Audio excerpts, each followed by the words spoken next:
എന്താ എല്ലാരും തൂങ്ങി പിടിച്ചിരിക്കണേ? ദേ അച്ഛൻ വക്കീൽ നോട്ടീസ് അയച്ചേക്കണു. വക്കീൽ നോട്ടീസോ?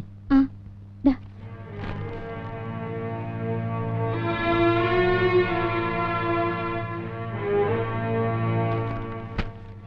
ഇതത്ര പ്രശ്നമുള്ള കേസൊന്നുമല്ല. ഞാൻ പറഞ്ഞില്ലേ, വക്കീൽ നോട്ടീസ് കിട്ടിയപ്പോ ഹരിയേട്ടൻ ആകെ പേടിച്ചു. അപ്പൊ ഞങ്ങളോ? പണം കൈപ്പറ്റിയതായിട്ടോ തിരിച്ചു കൊടുത്തുകൊള്ളാമെന്ന് വാഗ്ദാനം ചെയ്തോ നിങ്ങൾ ആരും വാദി ചന്ദ്രശേഖര മേനോൻ എഴുതി കൊടുത്തിട്ടൊന്നും ഇല്ലല്ലോ. ഞങ്ങളൊന്നും കൊടുത്തിട്ടില്ല. ഞാനും കൊടുത്തിട്ടില്ല. വാക്കാലുള്ള കരാറല്ലേ ഉള്ളൂ. അതെ. പിന്നെന്തിനാ പേടിക്കുന്നേ? അല്ല സാർ, ഈ തറവാട് എന്റെ പേരിൽ എഴുതി തന്നായിട്ടുള്ള രേഖയുണ്ടല്ലോ, അതും വല്ല കുഴപ്പം ചെയ്യൂ? എന്തു കുഴപ്പം? സർവ്വ സ്വാതന്ത്ര്യത്തോടുകൂടി വിൽക്കാനുള്ള അവകാശം എഴുതി തന്ന പത്രമല്ലേ? അതിൽ പ്രത്യേകിച്ച് നിബന്ധനകളൊന്നും പറഞ്ഞിട്ടുമില്ലല്ലോ. അപ്പൊ കുഴപ്പമൊന്നുമില്ലല്ലേ? നിങ്ങളെ ഒരു ചുക്കും ചെയ്യാൻ പറ്റില്ല. പിന്നെ ഇതിനൊക്കെ സാക്ഷികളായിട്ട് നിങ്ങളല്ലാതെ പുറത്തുനിന്ന് വേറെ ആരും ഇല്ലല്ലോ. ഇല്ല. ഗുഡ്. അപ്പൊ പിന്നെ കോടതിക്ക് ഒന്നും ചെയ്യാൻ പറ്റില്ല. We can proceed this case. Yes, you can proceed. ഒന്നാം കക്ഷി മേലേപുരക്കൽ ഹരികൃഷ്ണ മേനോൻ, രണ്ടാം കക്ഷി ഗോപികൃഷ്ണ മേനോൻ, മൂന്നാം കക്ഷി ചിറ്റാരത്ത് ബാലകൃഷ്ണൻ ഭാര്യ സുമിത്ര എന്നിവർ താങ്കളുടെ മക്കളല്ലേ? പറയൂ, മക്കളാണോ? അതെ. നിങ്ങൾ മദ്യപിക്കാറുണ്ടോ? Ask the necessary questions only. My question is necessary in this case, Your Honor. Yes, proceed. പറയൂ, മദ്യപിക്കാറുണ്ടോ? വല്ലപ്പോഴും. പലപ്പോഴും മദ്യപിച്ച് ലക്ക് കെട്ട് എന്റെ കക്ഷികളോട് മക്കളെന്ന പരിഗണന പോലുമില്ലാതെ പ്രകോപനമുണ്ടാക്കുന്ന രീതിയിൽ നിങ്ങൾ പെരുമാറിയിട്ടുണ്ടോ? വാദിക്ക് വേണ്ടി സംസാരിക്കാൻ ആരെങ്കിലും വക്കാലത്ത് ഏൽപ്പിച്ചിട്ടുണ്ടോ? ഇല്ല. വാദിക്ക് എന്തെങ്കിലും പറയാനുണ്ടോ? ആരെയെങ്കിലും പ്രകോപിപ്പിക്കുന്ന തരത്തിൽ മദ്യപിക്കുന്ന ശീലമുള്ള ആളല്ല ഞാൻ. Objection, your honour. മദ്യപിച്ച് പ്രശ്നങ്ങൾ സൃഷ്ടിച്ചതിന് സഹികെട്ട് ചോദ്യം ചെയ്ത എന്റെ കക്ഷികളെ നിർദാക്ഷിണ്യം അസഭ്യങ്ങൾ പറയുകയും കണ്ണിലെ കൃഷ്ണമണി പോലെ കാത്തുവന്ന അവരുടെ അമ്മയെ വാദിയോടൊപ്പം ചെല്ലാൻ വിസമ്മതിച്ചിട്ടും സ്വന്തം ഭാര്യ എന്ന അവകാശവാദം ഉന്നയിച്ച് ബലപ്രയോഗത്താൽ പിടിച്ചുകൊണ്ടുപോവുകയും ചെയ്തയാളാണ് വാദി. നീചവും ക്രൂരവുമായ ഈ പ്രവൃത്തിക്കെതിരെ പ്രതികരിച്ച എന്റെ കക്ഷികളോട് പകപോക്കുന്നതിന് വേണ്ടി മാത്രമാണ് ഇത്രയും ഭീമമായ ഒരു തുക കടമായി വാങ്ങിയെന്ന കള്ളക്കേസ് കെട്ടിച്ചമച്ചിരിക്കുന്നത്. രണ്ടാം കക്ഷിയായ ഗോപികൃഷ്ണൻ വാദിയുടെ മദ്യപാനശീലത്തെ പേടിച്ച് വിവാഹം ചെയ്തു കൊടുക്കാനുണ്ടായിരുന്ന ഇളയ സഹോദരിയുടെ ഭാവിയെ കരുതിയാണ് തറവാട് സർവ്വവിധ സ്വാതന്ത്ര്യത്തോടു കൂടി വിൽക്കാനുള്ള അവകാശം എഴുതി വാങ്ങിയത്. ഒന്നാം കക്ഷിയായ ഹരികൃഷ്ണ മേനോൻ 1,00,000 രൂപയും രണ്ടാം കക്ഷിയായ ബാലകൃഷ്ണൻ ഭാര്യ സുമിത്ര 50,000 രൂപയും കടമായി വാങ്ങിയെന്ന വാദിയുടെ ആരോപണം നീതിക്ക് നിരക്കാത്തതും ശുദ്ധ അസംബന്ധവുമാണ്. അല്ല, ഞാൻ ബോധിപ്പിച്ചതൊക്കെ സത്യമാണ്. സത്യമാണെന്ന് തെളിയിക്കാൻ നിങ്ങൾക്ക് എന്തെങ്കിലും രേഖകളുണ്ടോ? രേഖകളോ സാക്ഷികളോ ഉണ്ടോ? ഈശ്വരനാണ് എന്റെ സാക്ഷി. ഈശ്വരൻ കോടതി വന്ന് സാക്ഷി പറയൂ? പറയും. യുവർ ഓണർ, വാദിക്ക് മാനസികമായ എന്തോ തകരാറുള്ള ആളാണ്. എനിക്കൊരു മാനസിക രോഗവും ഇല്ല. ഈശ്വരനും കുഞ്ഞുങ്ങളും ഒന്നാണെന്നാ ഞാൻ കരുതണേ. എനിക്ക് വേണ്ടി എന്റെ ഉണ്ണിക്കുട്ടൻ സാക്ഷി പറയും. ഇപ്പോൾ കോടതിയിൽ ഹാജരുള്ള ഉണ്ണിക്കുട്ടന്റെ മൊഴി കേൾക്കാൻ ബഹുമാനപ്പെട്ട കോടതിക്ക് ദയയുണ്ടാവണം. വാദിക്ക് സാക്ഷിയെ വിസ്തരിക്കാം.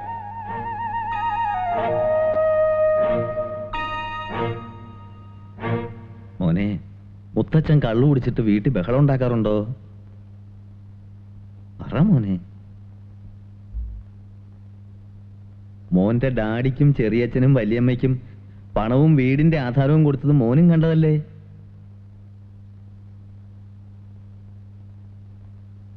തിരിച്ചു തരാന്നും പറഞ്ഞല്ലേ മുത്തച്ഛൻ്റെ കയ്യിൽ നിന്ന് അവരതൊക്കെ വാങ്ങിയത്?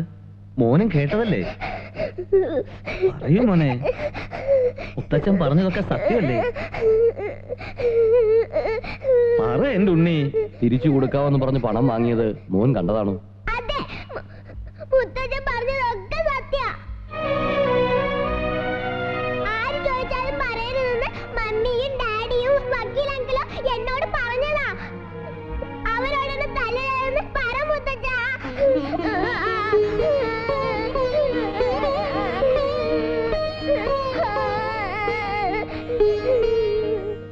This case adjourned to 20th of this month for the judgment.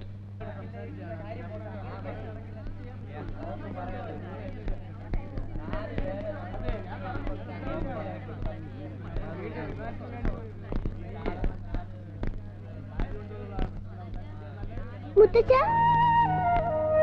മുത്തച്ഛ, ഇങ്ങോട്ട് വരാനല്ലേ പറഞ്ഞത്? പോടാ ഇങ്ങോട്ട്. മിണ്ടി പോരുത്.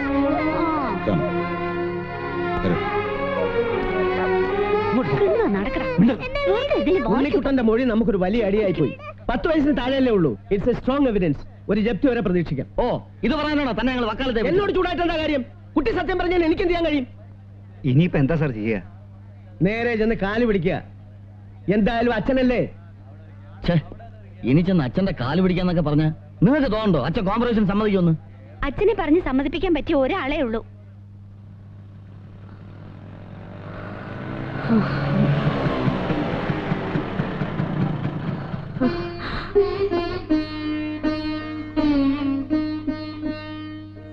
എനിക്കറിയാം എന്റെ കുട്ടികള് വരുമെന്ന്. ഓഹോ, അപ്പൊ വരുത്താൻ വേണ്ടിയായി ചതിയൊക്കെ ചെയ്തതല്ലേ? ചതിയോ? ഞങ്ങളെ കോടതി കയറ്റി വിസ്തരിച്ചപ്പോ അച്ഛനും അമ്മയ്ക്ക് സന്തോഷമായല്ലോ അല്ലേ? ഇനി ഞങ്ങൾ തെരുവിലേക്കും കൂടി ഇറങ്ങിയ തൃപ്തിയാകും. എന്തൊക്കെയാ ഈ പറയണേ? എനിക്കൊന്നും മനസ്സിലാവണില്ല. ആഹാ, അപ്പൊ അമ്മ ഇതൊന്നും അറിഞ്ഞില്ലേ? ദേ, ഞാൻ അപ്പോഴേ പറഞ്ഞില്ലേ അമ്മ ഇതൊന്നും അറിഞ്ഞിട്ടുണ്ടാവില്ല എന്ന്. ഞങ്ങൾക്കെതിരെ അച്ഛൻ കേസ് കൊടുത്തിരിക്കുക. അതിനും വേണ്ടി എന്ത് തെറ്റാ ഞങ്ങൾ ചെയ്തത്? ഉണ്ണിക്കുട്ടനെ വരെ അച്ഛൻ കോടതി കയറ്റി വിസ്തരിച്ചു. ഈശ്വരനാണേ, ഇതൊന്നും അമ്മ അറിഞ്ഞതല്ല മക്കളെ. ഇനിയിപ്പോ എന്താ ചെയ്യാ? അമ്മ അച്ഛനോട് പറയണം. കോടതി നിന്ന് ജപ്തി വല്ലതും വന്ന പിന്നെ ഞങ്ങൾ ജീവിച്ചിരുന്നിട്ട് കാര്യമില്ല. അമ്മ പറഞ്ഞ അച്ഛൻ കേൾക്കും. മക്കൾ തെരുവി തെണ്ടി കിടക്കുന്നത് കാണാൻ അമ്മയ്ക്ക് ഇഷ്ടമാണോ? മക്കളകത്തേക്ക് വാ, അച്ഛൻ വരട്ടെ, നമുക്ക് ഒരുമിച്ച് പറയാം. വേണ്ടമ്മേ, അകത്തേക്ക് ഞങ്ങളില്ല. വീട് അതിക്രമിച്ച് കയറിയെന്ന് പറഞ്ഞ് അച്ഛൻ അതിന് വേറെ കേസ് കൊടുക്കും. ഞങ്ങൾ അമ്മയെ കാണാൻ വന്നതാ. അമ്മ പറഞ്ഞാ മതി. പറയില്ലേ? പറയാം, ഒക്കെ പറയാം. നിങ്ങൾക്ക് വേണ്ടിയല്ലാതെ വേറെ ആർക്ക് വേണ്ടി അമ്മയ്ക്ക് പറയാനുള്ളത്? എന്നാ പിന്നെ ഞങ്ങൾ നിൽക്കുന്നില്ല. ഇനിയിപ്പോ അച്ഛൻ വന്നാ ചിലപ്പോ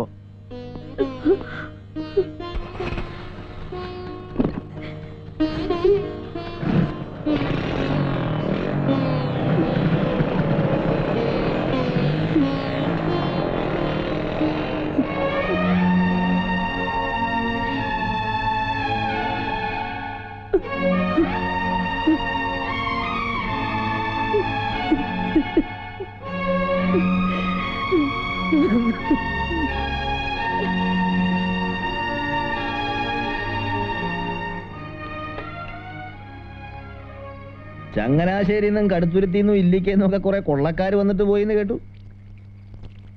എന്താ വിശേഷം? നമ്മുടെ മക്കളെ കോടതി കയറ്റിയല്ലേ? കയറ്റി വിസ്തരിക്കുകയും ചെയ്തു. നാളെ വിധിയാ.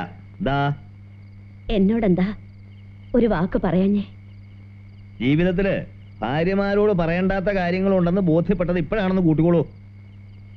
മക്കൾക്കെതിരെ അച്ഛൻ കേസ് കൊടുക്കാന്ന് പറയണത് ലോകത്ത് ആദ്യമായിട്ടുണ്ടായ മഹാസംഭവം അല്ലല്ലോ. അച്ഛനമ്മമാരോടുള്ള കടമ സ്നേഹത്തോടെ ചെയ്യണവരാ മക്കള്. അത് മറക്കണൊരു മക്കളല്ല. കടമകളെ ചെയ്യോ ചെയ്യാതിരിക്കോ, മക്കള് നന്നായിരിക്കണമെന്ന് ആഗ്രഹിക്കുന്നവളെ അമ്മയാകൂ. അവര് നമ്മളെ ചവിട്ടി പുറത്താക്കിയതിന്റെ വേദന മറന്നോ പാറൂട്ടി? വയറ്റി കിടക്കുമ്പോ അവര് ചവിട്ടിയ വേദന ഒരുപാട് അനുഭവിച്ചതാ. ഇപ്പൊ ഇതൊന്നും വേദനയായിട്ട് എനിക്ക് തോന്നണില്ല. വേണ്ട മേന്നെ, കുട്ടികളെ വേദനിപ്പിച്ചിട്ട് നമുക്കൊന്നും നേടണ്ട. എന്താ ഒന്നും മിണ്ടാത്തെ? അവർക്ക് മാപ്പ് കൊടുക്കില്ലെന്നാണോ? അവരോട് പൊറുക്കില്ലെന്നാണോ? അവരോട് പുറത്തൊന്നും പറയാതെ എന്നോട് നീ മിണ്ടണ്ട.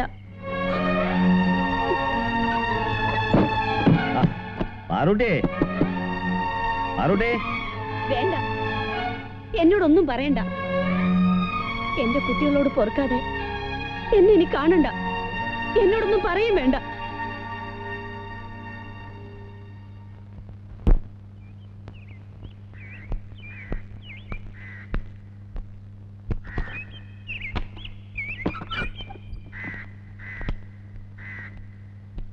എങ്ങോട്ടാ? പോകരുത്. നമ്മുടെ മക്കളെ ശിക്ഷിക്കരുത്.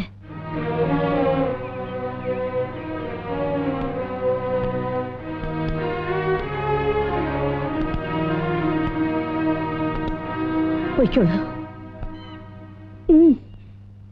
പൊയ്ക്കോളൂ. പക്ഷെ എന്റെ മക്കളെ തെരുവിലിറക്കാനാണ് ഭാവമെങ്കിൽ തിരിച്ചു വരുമ്പോ ഞാനുണ്ടാവില്ല.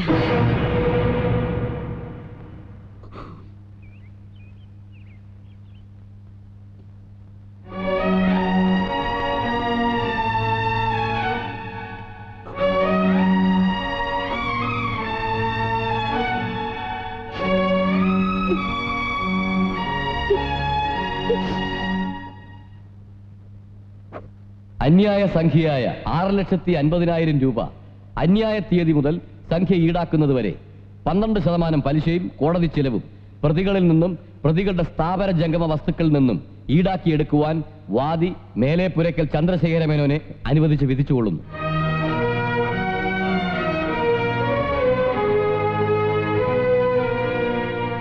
ബഹുമാനപ്പെട്ട കോടതിയോട് എനിക്കൊരപേക്ഷയുണ്ട്. എന്റെ സങ്കടം കേട്ട് അനുകൂലമായൊരു വിധി തന്നതിന് നന്ദി. പക്ഷേ ആരുടെയും ഒരു സ്വത്തും എനിക്ക് വേണ്ട. ഇതിനേക്കാൾ ഒക്കെ വലിയൊരു സ്വത്ത് എനിക്കുണ്ട്, എന്റെ പാർവതി. മക്കളുടെ സ്വത്തുക്കൾ തിരിച്ചു വാങ്ങരുതെന്ന് അവൾ എന്നോട് വാദിച്ചു.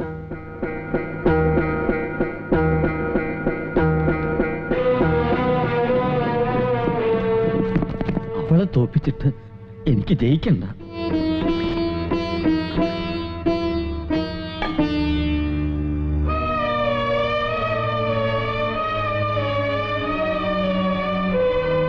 മക്കളെ തോൽപ്പിച്ചിട്ട് തിരിച്ചു എന്നാ അയാളെ കാണില്ല എന്നാ പറഞ്ഞിരിക്കണേ.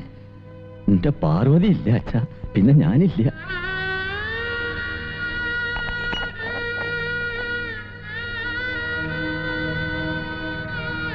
അതുകൊണ്ട് ഇതൊക്കെ തിരിച്ചു കൊടുക്കാൻ ദയുണ്ടാവണം. എന്റെ പാർവതിയെ നഷ്ടപ്പെടുത്തിയിട്ട് ആരുടെയും സ്വത്ത് എനിക്ക് വേണ്ട.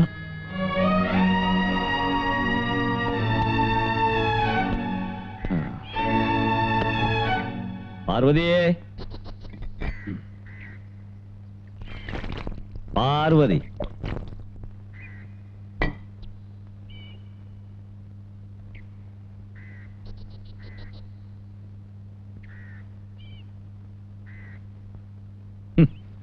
ഒടുവിൽ താൻ തന്നെ ജയിച്ചിരിക്കണു.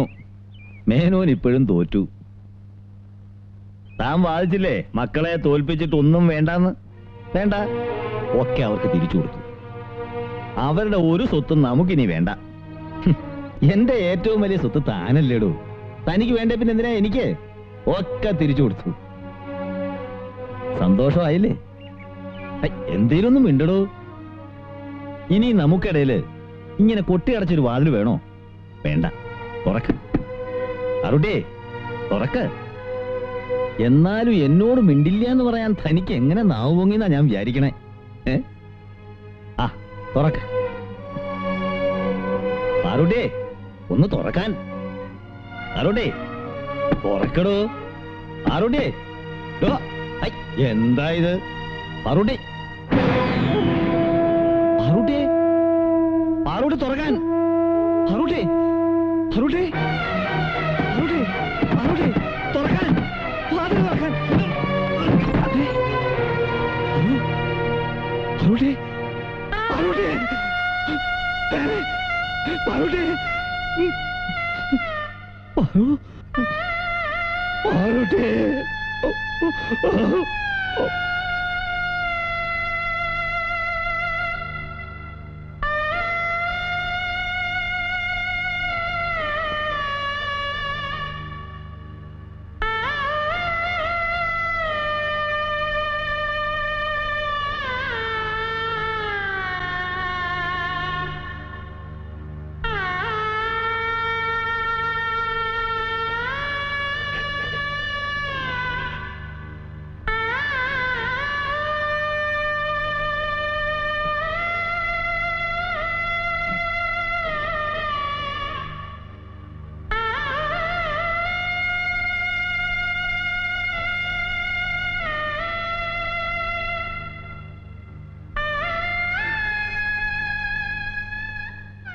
രാധ എത്തിയില്ലല്ലോ?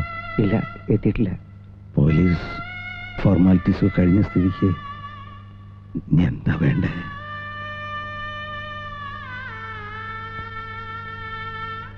വേണ്ട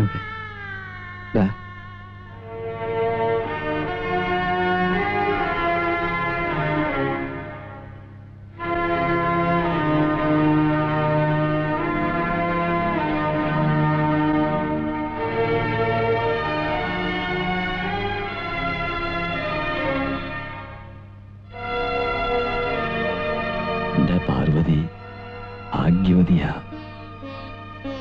മക്കൾക്ക് വേണ്ടിയാ അയാൾ ജീവിച്ചത്, മക്കൾക്ക് വേണ്ടിയാ മരിച്ചത്. ഒരമ്മയ്ക്ക് ഇതിൽ കൂടുതൽ എന്ത് ഭാഗ്യാ വേണ്ടത്? കണ്ടില്ലേ, കുളിച്ചൊരുങ്ങി സിന്ദൂരവും ചാർത്തി ഒരു മംഗളകർമ്മം നടത്തിയ പോലെയാ പോയിരിക്കണേ. ഒരു സങ്കടേ ഉള്ളൂ, മക്കൾക്ക് വേണ്ടി മരിക്കാൻ ഒരുങ്ങി. ഞാൻ കൊടുത്ത സിന്ദൂരം നിറയിൽ അണിഞ്ഞപ്പോ അയാള് പോയാൽ ഒന്നും മിണ്ടാൻ, ഓട്ടമേന്നെ സാരമില്ല എന്ന് പറഞ്ഞൊന്ന് ആശ്വസിപ്പിക്കാൻ ആരോരുമില്ലാണ്ട് അനാഥപ്രേതം പോലെ ഒരു കിളവൻ ഈ ഭൂമിയിൽ തെണ്ടി നടക്കുമെന്ന് ഒരു നിമിഷം ഓർത്തില്ലല്ലോ തമ്പി.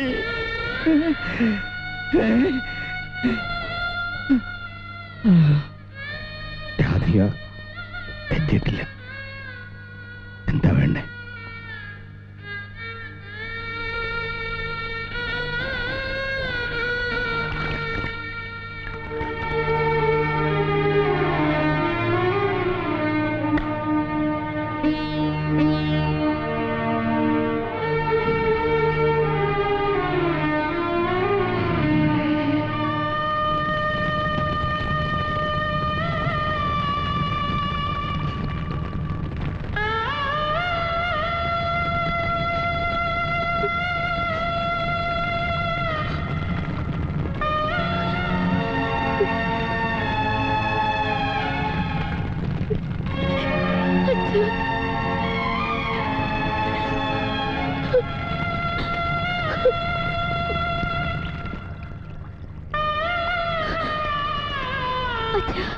എങ്ങട്ടാ? ഒരു വഴിപാടൂടെ ബാക്കിയുണ്ട്, ആ കടം കൂടി വീട്ടണം. എന്നിട്ട് നമുക്ക് ഒരുമിച്ച് പോവാം. വേണ്ട, ഞാൻ ഒറ്റയ്ക്ക് പോയിക്കോളാം. ആർക്കും അച്ഛനൊരു ബാധ്യതയാവില്ല. നിങ്ങളെല്ലാരും സന്തോഷമായിട്ടിരിക്കണം, എന്നാലേ അമ്മയുടെ ആത്മാവിന് ശാന്തി കിട്ടൂ. ഈ ഭൂമിയുടെ ഏതെങ്കിലും ഒരു കോണിൽ അച്ഛനുണ്ടാവും. മോളെ, പ്രാർത്ഥിക്കാം എല്ലാവർക്കും വേണ്ടി.